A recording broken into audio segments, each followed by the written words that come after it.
Hola, bona tarda. Moltes gràcies a tots per la vostra assistència. Avui ens trobem aquí diferents entitats per parlar fonamentalment de patrimoni ben coneguts per tots vosaltres, com són tres elements importants del territori, que són Radio Liberty, Base Loran i el PNI. Quan parlem de patrimoni, permeteu-me, jo soc en Joaquim Ullan, president del Cercle de la Història, i m'han convidat per una mica organitzar la xerrada i el posterior debat que tindrem després, si voleu. Quan parlem de patrimoni, si anem a buscar en un diccionari de definició, en trobarem una, però si preguntem a un arquitecte, si preguntem a un artista, si preguntem a un paisatgista, tots tenen una visió una mica diferent de què és el patrimoni.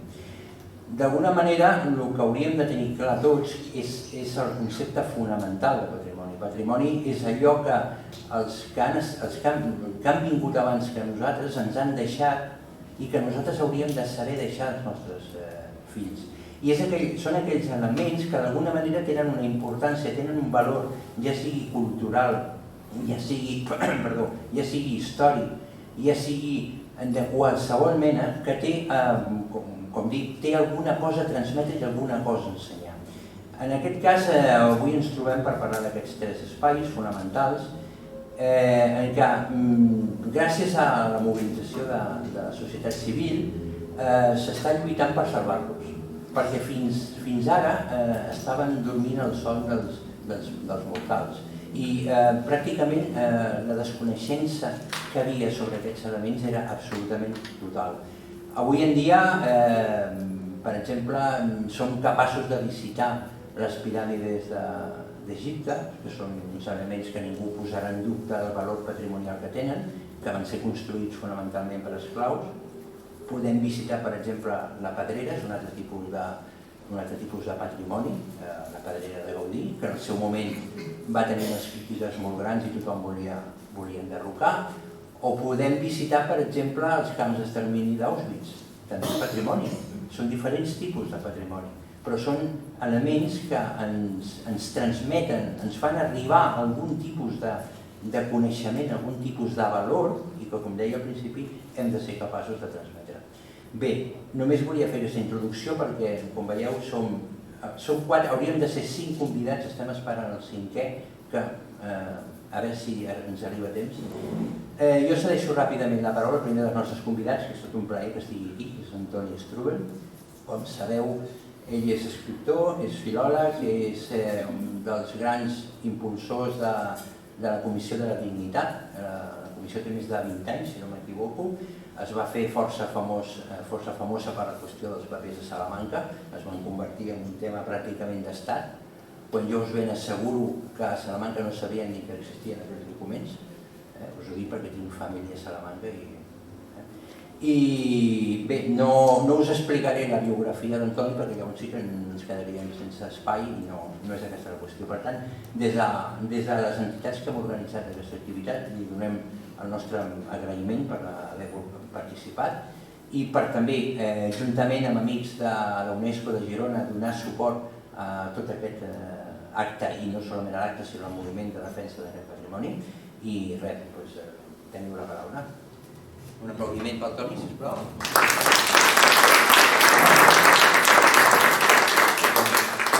Moltíssimes gràcies per haver-me convidat. Voldria dir que jo llegiré la meva intervenció per ser més breu i per no deixar-me cap tema. Sobretot, molt d'agraïment per part de la Comissió de la Dignitat per estar convidats i donar el nostre suport ple en aquesta causa. Per la manera en què es procedeix a la conservació del patrimoni material i immaterial, es poden qualificar els països de la manera en què es procedeix a la conservació del patrimoni. És una activitat que està íntimament associada amb la preservació de la consciència col·lectiva la projecció de valors i la conservació material i immaterial del llegat històric, sovint d'una forma transversal i interconnectada. El tòpic, segons el qual qui desconeix la història està condemnat a repetir-la, és un dels que cal salvar de la crema. I dic això de transversal i interconnectada perquè crec que és una mica absurda la petita controvèrsia que s'ha aixecat aquests dies sobre si grups ecologistes s'han d'interessar per temes de patrimoni històric o no. Personalment crec que si un grup es planteja salvar la platja de Pals, això comporta tot el que tingui valor natural o històric en aquell entorn. Catalunya, com a part integrant de l'estat espanyol, almenys de moment, no ha tingut gens fàcil la tasca de conservar el seu patrimoni històric i natural. Malauradament, s'equivoca qui pensa que la destrucció de paisatges, biotops i zones del litoral va ser cosa del franquisme només. Ara no descobrirem res dient que ha estat una constant de la Catalunya autonòmica, en tots els seus governs. Però ja que estem parlant de Radio Liberty, voldria centrar la meva breu intervenció en el patrimoni arquitectònic. La catalogació arquitectònica va arribar molt tard al nostre país per salvar tants edificis modernistes i noucentistes, per exemple, i anteriors, que van ser enderrocats per la febre especulativa. Jo us voldria parlar breument de les iniciatives de la Comissió de la Dignitat en aquesta línia de treball, més enllà de la recuperació de bona part dels anomenats papers de Salamanca gràcies a la pressió popular exercida, com ha esmentat molt bé el company que m'ha precedit en la paraula. Perquè també hem cregut que era necessari treballar en d'altres àmbits per la recuperació de la memòria i del patrimoni històric, tant material com immaterial. Pensem que si Espanya fos una democràcia solvent, que no ho és, si hagués fet una transició democràtica mínimament sèria, que no ho ha fet, aquesta activitat hagués estat innecessària. Hauria estat una tasca automàtica d'una administració compromesa amb els drets i la tradició del país. Però tots sabem que això no ha passat. Monuments i símbols associats amb la dictadura han perdurat fins avui. Potser el més gran paral·lelisme amb Radio Liberty, pel que fa a capacitat doctrinària i atropellament dels estàndards democràtics, ho tindríem avui en la comissaria de la Policia Nacional, al carrer Laietana de Barcelona. La comissió exigeix el cessament d'activitat i la seva conversió en patrimoni museístic per conservar la memòria de la tortura i les males praxis repressives portades a terme en plena Barcelona, amb Franco i fins avui.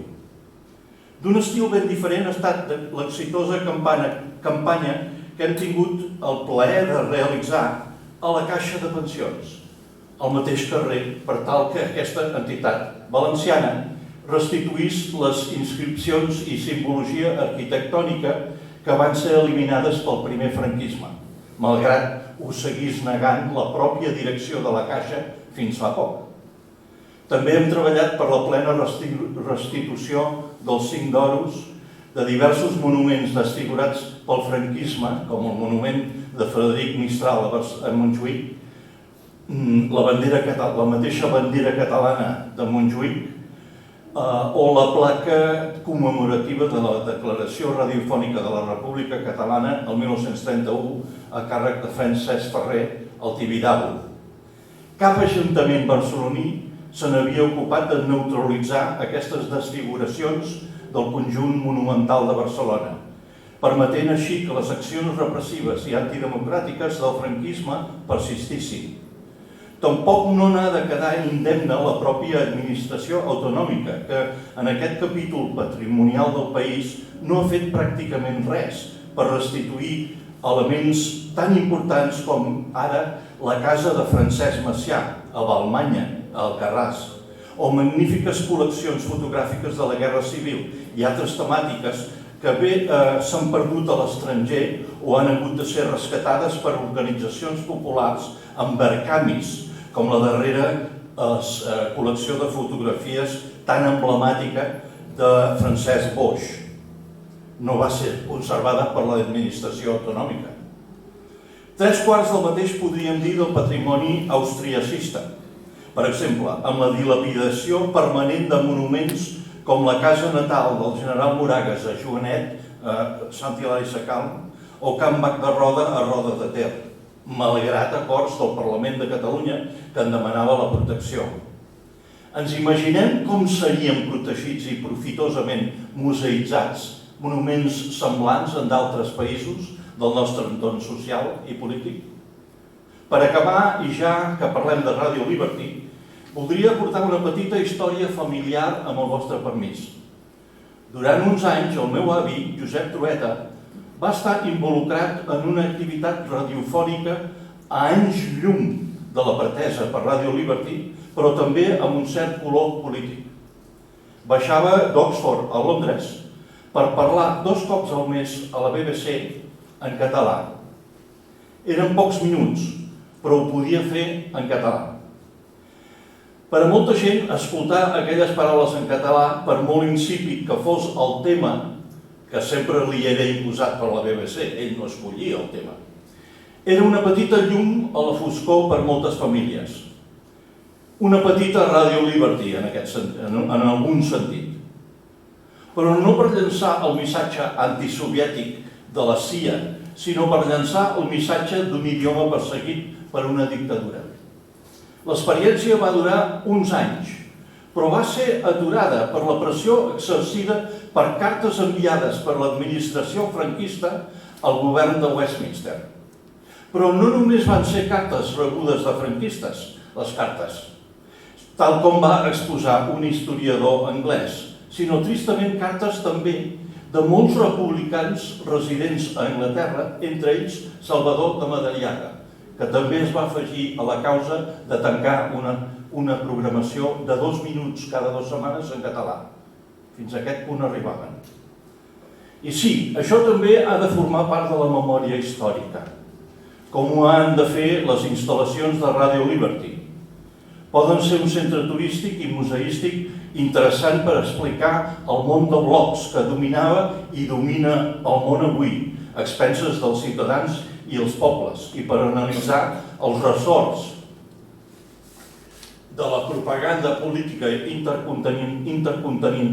intercontinental al servei del fals somni americà, el consumisme occidental i l'armamentisme que fa rotllar l'economia dels poderosos. Per cert, crec que parlar de la conservació de Radio Liberty és una cosa absolutament interessant i absolutament rellevant en el context de l'actual guerra ucraïnesa, per exemple. Jo crec que seria un punt de partida per fer un discurs museístic extraordinari. Endavant, doncs, amb la iniciativa, no em vull entretindre més. És una iniciativa per fer país, és una iniciativa educativa i a favor de la memòria alliberadora. Moltes gràcies.